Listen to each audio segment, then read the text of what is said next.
आइए आज बात करते हैं भाषा के उन छोटे छोटे मगर बहुत ही कमाल के शब्दों की जो किसी भी बात में रंग और वजन भर देते हैं। जी हाँ, आज हम समझने वाले हैं एडवर्ब्स की असली शक्ति को। चलिए इसे एक बहुत ही सिंपल उदाहरण से समझते हैं। स्क्रीन पर देखिए, दो वाक्य हैं।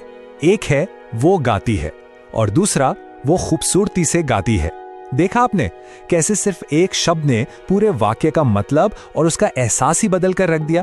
बस यही तो है एडवर्ब्स का जादू। तो आज हम एडवर्ब्स को बिल्कुल शुरू से समझने का एक सफर तय करेंगे। जानेंगे कि ये क्या है, इनके मुख्य काम कौन कौन से हैं, ये कितने तरह के होते हैं और हाँ, वाक्यों में इन्हें पहचानने की सबसे आसान ट्रिक क्या है। तो शुरुआत करते हैं सबसे बुनियादी सवाल से। आखिर ये एडवर्ब होता क्या है? देखिए, परिभाषा के हिसाब से एडवर्ब एक मॉडिफाइंग शब्द है। मतलब इसका सीधा सा काम है किसी क्रिया, विशेषण या कभी-कभी तो खुद किसी दूसरे एडवर्ब के बारे में थोड़ी और जानकारी देकर बात को और ज्यादा साफ बनाना। लेकिन ये तो हो गई किताबी बात।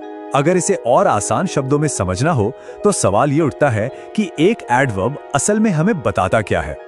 इसका जवाब बहुत ही सीधा है। एक एडवर्ब बस ये बताता है कि कोई काम कैसे हुआ, कब हुआ, कहां हुआ, कितनी बार हुआ या फिर कितना हुआ। अगर कोई शब्द इन सवालों का जवाब दे रहा है तो समझ जाइए बहुत मुमकिन है कि वो एक एडवर्ब है। ठीक है, अब जब ये पता चल गया है कि एडवर्ब क्या है तो चलिए अब इसके 3 सबसे जरूरी कामों को समझते हैं। एक एडवर्ब के आप कह सकते हैं 3 मुख्य काम होते हैं। पहला, किसी क्रिया यानी वर्ब की खासियत बताना। दूसरा, किसी विशेषण यानी एडजेक्टिव के बारे में और जानकारी देना। और तीसरा, जो कि काफी दिलचस्प है, ये किसी दूसरे एडवर्ब को भी और बेहतर बना सकता है। चलिए अब इस विश्लेषण के सबसे मजेदार हिस्से पर आते हैं। एडवर्ब्स के 5 मुख्य प्रकार होते हैं जिन्हें आप एडवर्ब्स के 5 अलग-अलग अंदाज या फ्लेवर भी कह सकते हैं। पहला प्रकार है एडवर्ब ऑफ मैनर। ये हमें बताता है कि कोई काम किस तरीके से या कैसे हुआ। जैसे वह शिष्टता से बोलता है। इसमें शिष्टता से शब्द बोलने के तरीके को बता रहा है। दूसरा है एडवर्ब ऑफ टाइम। ये कब सवाल का जवाब देता है, मतलब काम के होने का समय बताता है। उदाहरण के लिए, मैं तुम्हें कल फोन करूंगा। यहां कल शब्द साफ साफ समय बता रहा है। तीसरा प्रकार एडवर्ब ऑफ प्लेस। यह बताता है कि कोई काम कहां हुआ। ये क्रिया के होने की जगह की जानकारी देता है। जैसे वो बाहर इंतजार कर रही है या फिर यहां आओ। चौथा है एडवर्ब ऑफ फ्रीक्वेंसी, जो ये बताता है कि कोई काम कितनी बार होता है। हमेशा होता है, कभी कभी होता है या कभी नहीं होता। जैसे इस वाक्य में, मैं हमेशा जल्दी उठता हूं। हमेशा शब्द काम की फ्रीक्वेंसी बता रहा है। और पांचवा और आखिरी प्रकार है एडवर्ब ऑफ डिग्री। ये कितना या किस हद तक सवाल का जवाब देता है। ये किसी गुण या क्रिया की गहराई को नापता है। जैसे कि वह बहुत बुद्धिमान है। यहां बहुत शब्द बुद्धिमानी की डिग्री बता रहा है। अच्छा, अब ये जो स्लाइड है ये इन 5 प्रकारों को एक साथ समझने के लिए एकदम परफेक्ट है। ये एक क्विक समरी है। यहाँ आप देख सकते हैं कि एडवर्ब ऑफ मैनर कैसे का जवाब देता है, जैसे साफ सुथरा लिखती है। एडवर्ब ऑफ टाइम कब का जवाब देता है, जैसे देर से पहुंचा। एडवर्ब ऑफ प्लेस कहाँ का, जैसे यहाँ आओ।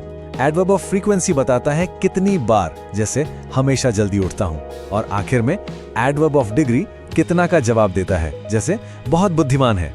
इस टेबल से इन सभी को याद रखना बहुत आसान हो जाता है। चलिए एडवर्ब के उन 3 कामों को कुछ नए उदाहरणों के साथ फटाफट दोहरा लेते हैं ताकि ये कॉन्सेप्ट हमारे दिमाग में पूरी तरह से पक्का हो जाए। पहला काम, क्रिया को मॉडिफाई करना। जैसे वह तेज दौड़ता है।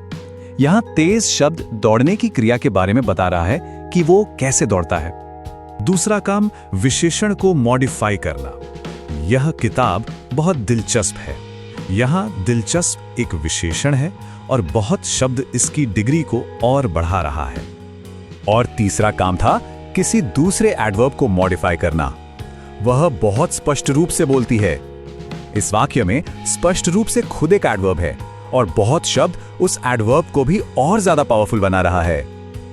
और अब आखिर में कुछ ऐसी आसान ट्रिक्स जिनसे एडवर्ब्स को पहचानना बच्चों का खेल हो जाएगा। इसे एक तरह की चीट शीट ही समझ लीजिए। तो सबसे जरूरी बात यह है कि इन 4 नुस्खों को ध्यान में रखा जाए। पहला, सवाल पूछें। क्या कोई शब्द कैसे, कब या कहां का जवाब दे रहा है? दूसरा, शब्द के आखिर में ly पर नजर रखें। तीसरा, वेरी, टू, सो जैसे कुछ आम एडवर्ब्स को याद कर लें। और चौथा, ये न भूलें कि एडवर्ब्स वाक्य में कहीं भी आ सकते हैं, शुरू में, बीच में या आखिर में।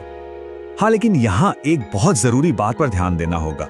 ly वाला नियम काफी काम का है, पर यह कोई पत्थर की लकीर नहीं है। देखिए, क्विकली या स्लोली जैसे कई एडवर्ब्स के अंत में ly आता है, पर फास्ट, वेरी, हियर और नाउ जैसे शब्द भी पक्के एडवर्ब्स हैं और इनके अंत में ly नहीं आता।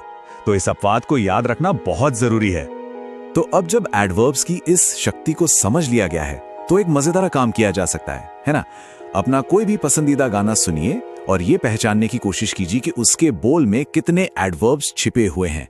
यकीन मानिए, ये भाषा को देखने का एक बिल्कुल नया और दिलचस्प नजरिया देगा।